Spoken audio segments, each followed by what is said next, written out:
పెళ్ళైనా పండగైనా వేడుక ఏదైనా పట్టుచీరల ప్రత్యేక వేదిక వారాహి సిల్క్స్. చేవెళ్ల మీర్జాగూడ దగ్గర జరిగినటువంటి బస్సు ప్రమాదంలో 19 మంది చనిపోయిన సంగతి తెలిసిందే.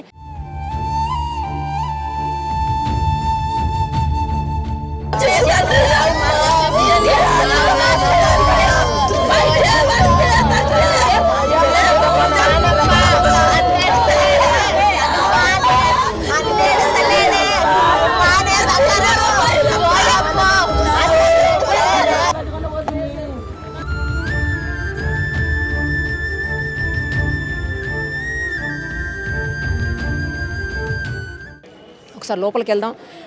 లోపల కండక్టర్ తోటి అలాగే ఎవరైతే బాధితులు ఉన్నారో వాళ్ళందరితో కూడా మాట్లాడే ప్రయత్నం చేద్దాం. అసలు ఏం జరిగింది? మీరు ఎక్కడున్నారు ఆ టైంలో? నేను ముందే కూర్చున్నా మేడం. కండక్టర్ సీట్లోనే ఉన్న. చిట్టంపల్లి దగ్గర ఒక ఆమె ఎక్కింది. ఆమె టికెట్ ఇచ్చిన లోపలికి వెళ్ళిండ్రు అందరు. లోపలికే ఇక పోలీస్ వాళ్ళు కూడా ముగ్గురు అక్కడనే ముందరనే ఉన్నారు వాళ్ళు కూడా. ఇక తర్వాత కొంచెం దూరంలో అనుకోకుండా ఆ టిప్పర్ అయిననే మా బండి అయితే స్లోనే ఉంది. మా బండి స్లో, మేము ఏ రూట్లో వెళ్ళాలో అదే పోతున్నారు. ఆయనే టిప్పర్ అయిన వచ్చి కొట్టిండు మేడం. అదే తీసుకొచ్చిండు.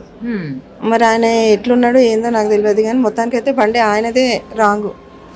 మీరు ఎక్కడున్నారమ్మా టైంలో? నేను నా సీట్లోనే కూర్చున్నా మేడం. టికెట్స్ మొత్తం ఇచ్చేసా? మొత్తం ఇచ్చేసిన. మంది అయితే ఉన్నారు బాగానే. అంటే మీరు లెఫ్ట్ సైడ్ ఫ్రంట్ సీట్లో ఉన్నారమ్మా? లెఫ్ట్ కదా మేడం. నా వెనక ఉన్న వాళ్ళందరూ కూడా సేఫ్ గానే ఉన్నారు.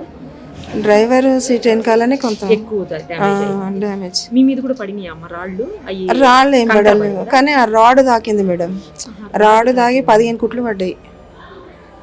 కంకర ఏం పడలే మీ మీద? అసలు కంకర పడలే మేడం, కంకర పడలే. ఆ బస్ లోపలికి వచ్చేసింది కంకర గానీ ఆ మెట్ల మీద కూడా వచ్చేసింది. ఇది చెయ్యి ఆ రాడ్లకి ఇరికింది. అయితే ఎవరో సేవ్ చేసిర్రు. మొత్తం ఇట్లా చెయ్యి ఇట్లా లాగి కిందికి దొబ్బేసిర్రు. లాగిండ్రు, కిందికి లాగిండ్రు నన్ను. లాగిన తర్వాత ఇక ఇవి వచ్చినాయి కదా అంబులెన్స్లో. అంబులెన్స్లో వచ్చిన తర్వాత వాళ్ళు ప్రథమ చికిత్స కోసం తీసుకెళ్ళారు. యాక్సిడెంట్ అయిన తర్వాత ఎంతసేపు ఉన్నారు మీరు లోపల? లోపల ఏం లేదు మేడం, ఎంబడే నన్ను బయటకు తీసుకొచ్చి.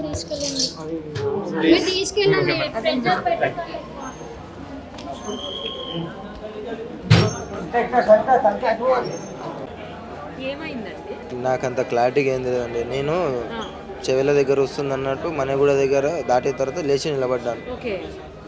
సడన్గా లేచి నిలబడ్డ ఒక 2 మినిట్స్కి బ్రేక్ కొట్టేసిండు. అని స్పీడ్లో ఉండే నా ముందులో మొత్తం ముందుకు వెళ్ళిపోయారు.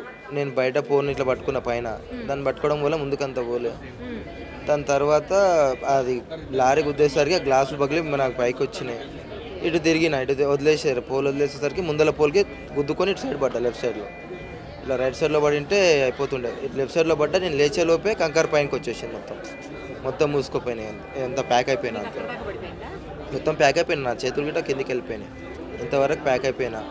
ఇక తర్వాత జేసీబీ వచ్చిన తర్వాతనే అదంతా ఈ లెఫ్ట్ సైడ్లో విండో పగలగొట్టి బయటికి తీసిలాగేది.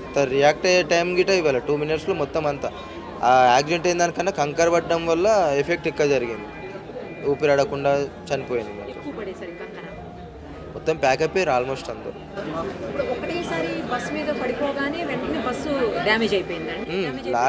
లారీ వెనక్కి వచ్చేసింది మొత్తం. అది లేచినట్టు మొత్తం కంకర్ లోపలికి వచ్చేసింది. బస్ లోపలికి మొత్తం కంకర్ మొత్తం లోపలికి వచ్చేసింది. విండోస్ నుంచి మొత్తం కంకర్ లోపలికి వచ్చేసింది. పగిలిపోయినాయి, కొన్ని పగిలిపోయినాయి. లోపలికి వచ్చేసింది మొత్తం. ఆ గ్లాసులో మొత్తం అంతా ఎగిరేసరికి నాకు తగిలింది. నేను ఇట్లా చేయబడ్డేసరికి వదిలేసిన పైన ముందర ఉన్న పోల్కి గుద్దుకొని లెఫ్ట్ సైడ్లో పడ్డా. రైట్ సైడ్లో పడింటే నా పని గిట్ అయిపోయింది. లెఫ్ట్ సైడ్లో పడ్డందుకు కొద్దిగా లెఫ్ట్ సైడ్లో నిలబడి ఉంటే తగిలి ఇక్కడ లెఫ్ట్ సైడ్లో పడ్డా. ఆ చైర్ సైడ్లో పడ్డా. ఫుల్ ఉంది బస్ మొత్తం. బస్ ఫుల్ ఉంది. ఈ లెఫ్ట్ సైడ్ మొత్తం తగిలి, ఈ నడుము, లెగ్, ఈ ఇక్కడ, ఈ హెడ్.